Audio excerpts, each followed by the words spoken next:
زندگی یہ نہیں ہے کسی کے لیے، زندگی ہے نبی کی، نبی کے لیے۔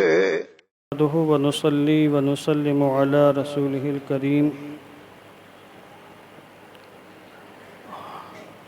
أما بعد فقد قال الله تعالى في القرآن المجيد والفرقان الحميد: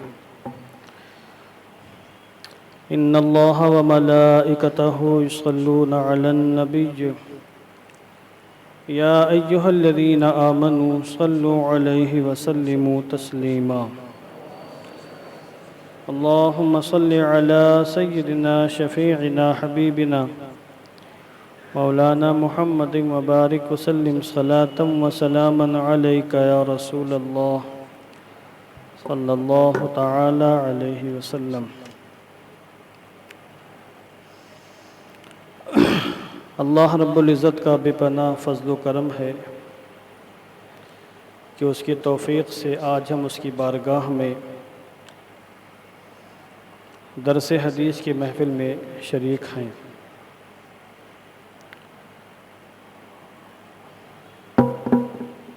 مائک صحیح کریں۔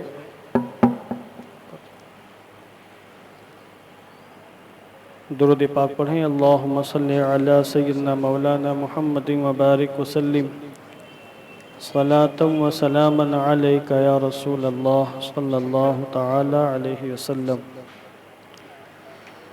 دعا کرتا ہوں کہ اللہ عز و جل اس درس حدیث کو اپنی مقدس بارگاہ میں شرف قبول عطا فرمائے اور ہم سب کی بخشش کا نجات کا سامان بنائے۔ دارالعلوم محبوب سبحانی کے سالانہ امتحان بھی شروع ہو چکے ہیں، اس لیے آج کا درس بہت مختصر ہوگا، اور یہ اس لیے ہوگا کہ ناغہ نہ ہونے پائے۔ اس سے پہلے میں نے جو درس دیا ہے باب السجود و فضلہ، یعنی سجدے کی فضیلت اور سجدے کی اہمیت کے حوالے سے میں نے ایک حدیث پاک پیش کی تھی، اور میں نے عرض کیا تھا کہ سجدہ اللہ عز و جل کی مستقل عبادت ہے۔ سجدے سے روحانی سکون ملتا ہے، اطمینان قلبی حاصل ہوتا ہے۔ سجدے سے مومن کو حوصلہ ملتا ہے، مومن کو قوت حاصل ہوتی ہے، مومن کے عزائم مضبوط ہوتے ہیں، دلوں کو اور ذہنوں کو نور حاصل ہوتا ہے، رب تعالیٰ کا قرب حاصل ہوتا ہے، مصیبتیں پریشانیاں کلفتیں دور ہوتی ہیں، بے اطمینانی کی کیفیت بھی ختم ہوتی ہے، اور رب تعالیٰ کا بے پناہ قرب حاصل ہوتا ہے۔ اور نماز کے اندر سجدہ رکن ہے، اگر نماز میں سجدے نہ کیے جائیں تو پھر نماز نہیں ہے، بلکہ روایتوں میں آیا، میں نے اس سے پہلے عرض کیا ہے کہ نماز میں اگر کوئی شخص سجدوں کو صحیح ڈھنگ سے ادا نہ کرے تو آقا دو عالم نور مجسم صلی اللہ علیہ وسلم کی زبان پر اس کو نمازی چور کہا گیا ہے، نماز سے چرانے والا، نماز میں چوری کرنے والا، یعنی نماز میں رکوع اور سجدہ صحیح ڈھنگ سے ادا نہ کرنے والا۔ تو یہ سمجھ لیں کہ رکوع بھی نماز کا مغز ہے اور سجدہ بھی نماز کا مغز ہے۔ اگر سجدوں کو صحیح ڈھنگ سے ادا نہ کیا جائے تو کبھی بھی نمازی انسان نماز کی برکتیں حاصل نہیں کر سکتا۔ سجدے ہم ہر نماز میں کرتے ہیں، مگر میں دیکھتا ہوں کہ سجدہ کرنے والے سجدوں میں بڑی فحش بڑی غلطیاں کرتے ہیں، جن کی بنیاد پر ان کو سجدوں کی صحیح لذت نہیں مل پاتی ہے اور سجدوں کی صحیح برکتوں سے وہ محروم ہو جاتے ہیں۔ اس بارے میں ایک روایت میں نے اس سے پہلے بیان کی ہے کہ حضور علیہ السلام نے ارشاد فرمایا، مجھے حکم یہ دیا گیا ہے کہ میں 7 ہڈیوں پر سجدہ کروں۔ 7 ہڈیوں میں حضور نے پیشانی کا ذکر فرمایا، دونوں ہاتھوں کا ذکر فرمایا، دونوں قدموں کا اور دونوں گھٹنوں کا ذکر فرمایا،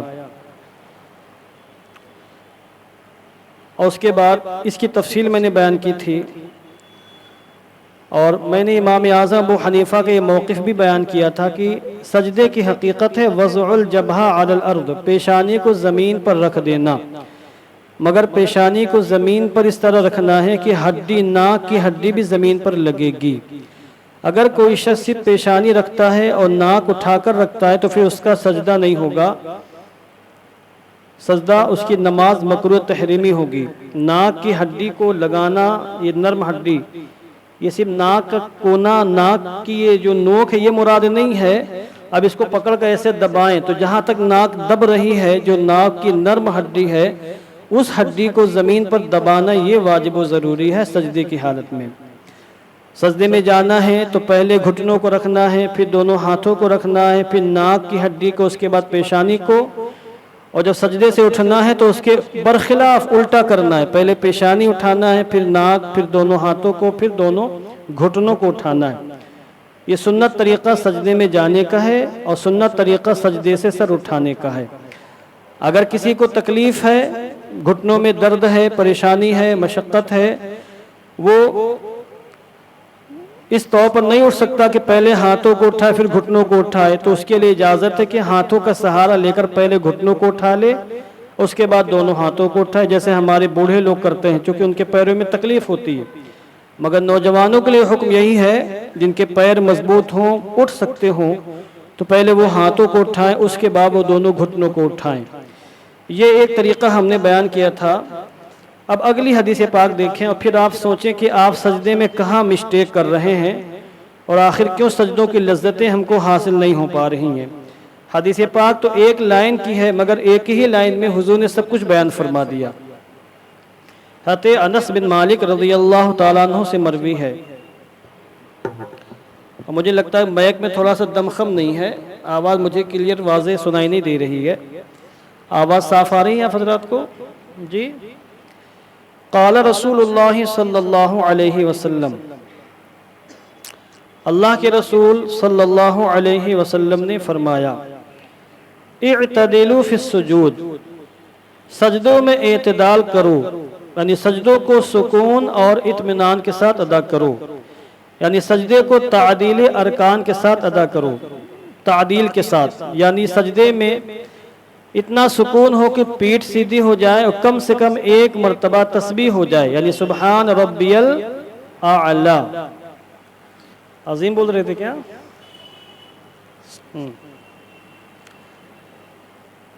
اعتدلوا فی السجود، سجدوں میں اعتدال کرو، یعنی ٹھیک ٹھیک سجدہ ادا کرو۔ یہاں پر امام اللہ علی قاری نے یہاں فرمایا، الاعتدال فی السجود ان یستوی فیہ، اعتدال فی السجود یہ ہے کہ انسان ٹھیک ٹھیک سجدہ کرے، سجدہ کرنے والا۔ اور ٹھیک ٹھیک سجدہ کیا ہے؟ علامہ شیخ عبدالحق محدث دہلوی نے فرمایا، سکون کے ساتھ سجدہ کرو، اطمینان کے ساتھ سجدہ کرو۔ اب آگے دیکھیے، حضور نے فرمایا، وَلَا يَبْسُطُ أَحَدُكُمْ ذِرَاعَيْهِ انبساط القلب، اللہ اکبر، اور تم میں سے کوئی اپنے دونوں کوہنیوں کو، ذراعن یہ حصہ ہوتا ہے اس کو کوہنی بولتے ہیں، یہاں سے یہاں تک یہ ذراعن ہے، اور پھر یہاں سے یہاں تک یہ ساعدن ہے، بازو، اور یہ کوہنی کلائی، اس کو ذراعن عربی میں بولتے ہیں۔ حضور نے فرمایا، تم میں سے کوئی شخص اپنے بازوؤں کو، کلائیوں کو نماز میں اس طرح نہ بچھائے جس طرح کتا بچھاتا ہے۔ کتا جب بیٹھتا ہے تو اپنے دونوں اگلے پیروں کو، جس کو آپ ہاتھ بھی بول سکتے ہیں، وہ بچھا دیتا ہے اور بچھا کر بیٹھتا ہے۔ تو حضور نے فرمایا، نماز میں جب سجدہ کرو اپنے ہاتھوں کو اس طریقے سے مت بچھاؤ۔ اور یہ حکم حضور نے مردوں کو دیا، اس میں عورتیں شامل نہیں ہیں، ابھی میں آگے گفتگو کروں گا۔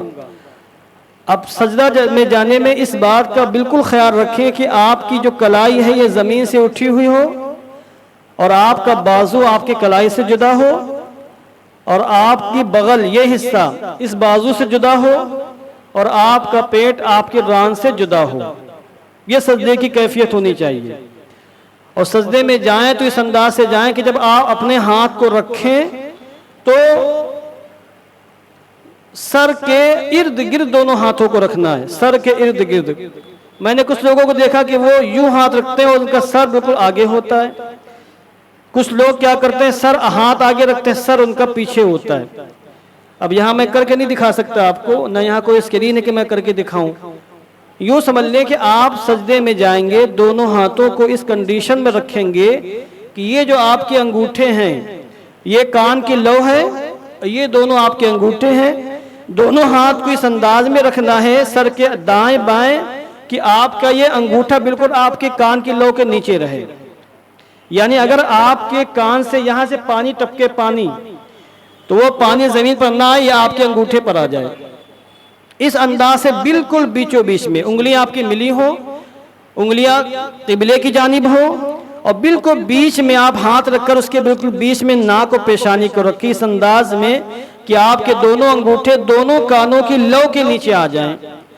بعض روایتوں میں یہ آیا ہے کہ یہ مونڈھے کے تھوڑا سا سامنے ہو، مگر جب آپ ہاتھ کو اس انداز میں رکھیں گے کہ آپ کے دونوں ہاتھ دونوں کان کی لو کے نیچے ہو تو مونڈھے کے بھی وہ قریب ہو جائیں گے۔ تو دونوں روایتوں میں کوئی تضاد اور کوئی فرق نہیں ہے۔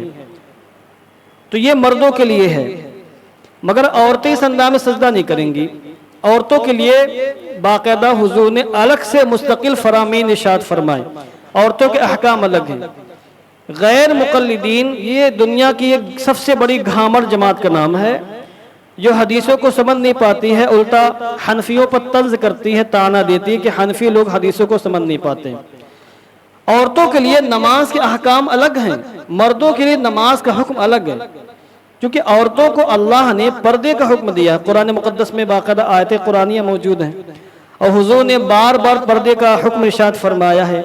عورتوں کے لیے نماز پڑھنے کا وہ انداز بہتر نہیں جس میں بے پردگی ہو، جس میں ان کی سرین ظاہر ہو، ان کی کمر ظاہر ہو۔ ان کے لیے نماز کا وہ انداز ہے جس میں بالکل ستر ہو اور لگے کہ ہاں یہ خاتون نماز پڑھ رہی، یہ نہ لگے کہ یہ مرد نماز پڑھ رہا ہے۔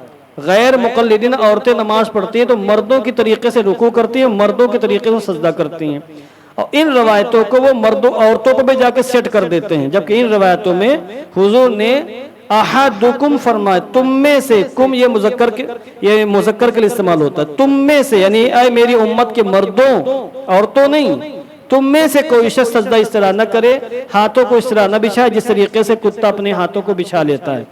تو یہ حکم مردوں کے لیے ہے، اور باقاعدہ ہمارے علماء نے عورتوں کی نماز کے حوالے سے مستقل کتابیں لکھی ہیں، اس میں روایتیں موجود ہیں۔ ایسا نہیں کہ ہمارے امام اعظم ابو حنیفہ نے عورتوں کا نماز کے مسائل الگ کر دیے، مردوں کے الگ کر دیے۔ جو کچھ بھی الگ کیا ہے وہ حدیثوں کی روشنی میں کیا گیا ہے۔ حضرت عائشہ صدیقہ رضی اللہ تعالی عنہ سے اور دیگر ازواج مطہرات سے جس طرح نماز پڑھنے کا طریقہ حدیثوں میں منقول ہے، ہمارے علماء نے باقاعدہ ان کو درج کیا ہے، اس پر کتابیں موجود ہیں۔ آپ زیادہ دور نہ جائیں، میں صرف ایک کتاب کا حوالہ، اردو کتاب کا حوالہ دے دیتا ہوں، رسول اللہ کی نماز، علامہ سید شاہ تراب الحق صاحب قبلہ علیہ رحمہ، پاکستان کے ایک ابھی ماضی قریب ہی کے بہت بڑے عالم دین گزرے ہیں، ان کی کتاب، اس میں انہوں نے ان روایتوں کو بھی جمع کیا ہے جن میں عورتوں کی نماز پڑھنے کا مخصوص طریقہ دیا ہے۔ تو عورتوں کے لیے حکم یہ ہے کہ سمٹ کا سجدہ کرے گی، اس کی کوہنی اس کے بازو سے ملی ہو، بازو بغل سے ملا ہوا ہو، پیٹ اس کی ران سے ملا ہوا ہو، اور اس کی سرین اس کی کمر اٹھے گی نہیں، بالکل سمٹ کر وہ سجدہ کرے گی، جیسے کوئی سو جائے سجدے میں تو اس کی جو حالت ہے وہ حالت برقرار نہیں رہے گی، عورتیں اس انداز میں سجدہ کریں گی۔ اور مردوں کے لیے اس انداز میں سجدہ ہے کہ لگے کہ ہاں کوئی جوان سجدہ کر رہا ہے، کوئی پہلوان سجدہ کر رہا ہے۔ اور دیکھیے جو کنڈیشن سجدہ کرنے کی، زیادہ دیر تک اب اس طرح نہیں سجدے میں نہیں رہ سکتے ہیں، ہم لوگ کمزور لوگ ہیں۔ آپ کر کے دیکھیے گا، جو طریقہ میں نے بتایا ہے کہ ہاتھوں کو ایسے کرنا ہے اور کلائیوں کو بازو سے، بازو کو بغل سے، پیٹ کو ران سے جدا کرنا ہے اور ران کو پنڈلی سے جدا کرنا ہے، اس طرح سجدہ کر کے دیکھیں، آپ زیادہ دیر نہیں کر پائیں گے۔ اور اس طرح سجدہ کریں گے تو پورے بدن کی ورزش ہوگی، اور سجدہ کرنے سے خون جو پورے جسم میں گھومتا ہے وہ اسی انداز میں سجدہ کرنے سے۔ اس لیے جدید سائنسداں بھی کہتے ہیں اور میڈیکل سائنس کے ماننے والے جو ترقی کرتے سجدہ جو مسلمانوں کے اندر ہے، اس سجدہ کرنے سے بہت سی بیماریاں دور ہو جاتی ہیں، بہت سے مسائل کا خاتمہ ہو جاتا ہے۔ بلکہ بہت سے سائنسدانوں نے جب جو ہے مسلمانوں کے سجدے کی کیفیت کو دیکھا کہ مسلمان کس انداز سے سجدہ کرتے ہیں، اور انہوں نے ریسرچ کیا تو انہوں نے یہ پایا کہ سجدے کی یہ جو کنڈیشن ہے، اس سے انسان کی بہت سی مصیبتیں یعنی بہت سے جسمانی پریشانی ختم ہو جاتی، تو مسلمان ہو گئے۔ کہ سائنس نے آج ترقی کی ہے اور ان ساری چیزوں کو میڈیکل سائنس نے آج بیان کیا ہے، اور مسلمانوں کے پیغمبر نے 1400 سال پہلے بیان کیا، جبکہ اس زمانے میں اس سائنس کا کوئی تصور، کوئی وہم و گمان بھی نہیں تھا۔ تو اس طرح سجدہ کرنے میں تھوڑا سا طاقت اور کلفت، مشقت ہوتی ہے، اس لیے علماء فرماتے ہیں کہ اگر کسی کو تنہا نماز پڑھنے میں لمبا سجدہ کرنا ہو اور ہمارے اسلاف کرام کتنے مضبوط تھے، ایک ایک سجدے میں پوری رات گزار دیا کرتے تھے، ایسے سے وہ اللہ والے تھے۔ ہم اتنے مضبوط نہیں ہیں، ہم کھانے پینے کا عادی ہیں، ہماری اتنی حالت ہے۔ تو یہ فرمایا گیا اگر کسی کو لمبا سجدہ کرنا ہے تو پھر وہ گھٹنوں سے سہارا لے لے۔ اور باقاعدہ ایک روایت میں آیا بھی ہے، یہاں پر حضرت امام ملا علی قاری نے اس روایت کو بیان بھی کیا ہے۔ اب آپ درود پاک پڑھیں، میں وہ روایت آپ کے سامنے رکھتا ہوں۔ صلی اللہ علی النبی الامی وآلہ وصحبہ وبارک وسلم، صلاۃ و سلام علیک رسول اللہ۔ اب یہاں دیکھیے، یہاں شرع میں شکا اصحاب رسول اللہ صلی اللہ علیہ وسلم مشقت السجود علیہم، یعنی حضور کے صحابہ حضور کی بارگاہ میں آئے اور انہوں نے سجدے کی مشقت کی شکایت کی کہ یا رسول اللہ سجدے کی جو کیفیت بیان کی ہے، سجدہ کرنے کا جو طریقہ، اس طرح سجدہ کرنے میں ہمیں مشقت ہوتی ہے، چونکہ صحابہ کرام بہت لمبے لمبے سجدے کرتے تھے، طویل سجدے۔ یہاں اگر میں ایک دن بھی ایسا سجدہ کر لوں تو پوری مسجد خالی ہو جائے گی، کوئی میرے پیچھے نماز نہیں پڑے گا پھر، سمجھے آپ؟ اور دنیا بھر کا طوفانی بدتمیزی برپا ہو جائے گا کہ امام صاحب سو گئے تھے سجدے میں، دنیا نے کون سی کنڈیشن میں تھے، کہاں چلے گئے تھے، وغیرہ وغیرہ۔ حالات بدل گئے نا، تو جیسے حالات ہو ویسا عمل کرنا چاہیے۔ تو صحابہ نے شکایت کی۔ اب دیکھیے حضور نے کیا فرمایا، فقال استعینوا بالرکب، یعنی ایک جملے میں جواب، استعینوا بالرکب، بس یہ خاموش ہو گئے حضور۔ حضور کی گفتگو بہت لمبی چوڑی نہیں ہوتی تھی، بہت مختصر، بہت جامع، کوزے میں سمندر سمجھ لیا، بہت مختصر گفتگو ہوتی تھی۔ تو جب مشقت کی شکایت کی تو فرمایا استعینوا بالرکب، اگر مشقت ہو رہی سجدے کرنے میں، چونکہ تم لوگ لمبے لمبے سجدے کرتے ہو تو اپنے گھٹنوں سے مدد حاصل کر لو، یعنی سجدے میں جاؤ تو اپنی کوہنی کو اپنی گھٹنوں پر لگا کر اس سے سہارا لے لو، تو اس سے انسان لمبے سجدے کر سکتا ہے۔ یعنی عام حالات میں سجدہ ویسے ہی کرنا جیسے ہم نے بیان کیا، مگر اگر کسی کو تنہائی میں نماز پڑھنی ہے، عبادت کرنی ہے اور لمبے لمبے سجدے کرنے ہیں تو پھر وہ سہارا گھٹنوں سے لے سکتا ہے، تھوڑا سا سمٹ سکتا ہے اور سمٹ کر اپنے گھٹنوں سے سہارا لے کر لمبے لمبے سجدے کر سکتا ہے۔ تو اس لیے سجدے میں اس بات کا مکمل خیال رکھا جائے کہ جس انداز سے حضور نے سجدہ کرنے کا حکم دیا اسی انداز سے سجدہ کیا جائے۔ اگر اس انداز سے سجدہ نہیں کیا جائے گا تو سجدہ تو پھر ہو جائے گا، چونکہ سجدے کی حقیقت پیشانی زمین پر رکھ دینا ہے ناک کے ساتھ، مگر سجدے کی جو برکت ہے اور سجدے کی جو منفعت ہے، جو اس کا فائدہ ہے، اس سے محروم ہو جائیں گے آپ۔ باقی مسائل میں پہلے بیان کر چکا ہوں۔ اب ایک حدیث پاک کا ترجمہ دیکھ لیں، پھر انشاءاللہ اگلی گفتگو بعد میں ہوگی۔ حضرت براء بن عازب سے مروی ہے، آپ نے کہا قال رسول اللہ صلی اللہ علیہ وسلم، اللہ کے رسول علیہ السلام نے فرمایا اذا سجدت فضع کفیک، جب تم سجدہ کرنے کا ارادہ کرو تو اپنے ہتھیلیوں کو رکھو زمین پر، دائیں ہتھیلی کو دائیں جانب اور بائیں ہتھیلی کو بائیں جانب، ورفع مرفقیک، اور اپنے کوہنیوں کو زمین سے اٹھا کر رکھو، یعنی کوہنیاں زمین پر نہیں رکھنی ہے، کوہنیاں زمین پر زمین سے اٹھا لینا ہے۔ یہ بھی مختصر حدیث پاک ہے، اور میں سمجھتا ہوں ان دونوں حدیثوں کو جو میں نے بیان کیا، اس سے پہلے جو ایک حدیث پاک اور بیان کی ہے، ان تینوں حدیثوں کو سامنے رکھنے کے بعد سجدے کی مکمل کیفیت آپ کے سامنے آ گئی ہوگی۔ اب آپ سجدہ کریں اور سجدے کی برکتیں لوٹنا چاہیں تو اسی انداز سے سجدہ کریں جس انداز سے سجدہ کرنے کا آقا دو عالم نے ہمیں حکم ارشاد فرمایا ہے۔ وآخر دعوانا ان الحمدللہ رب العالمین۔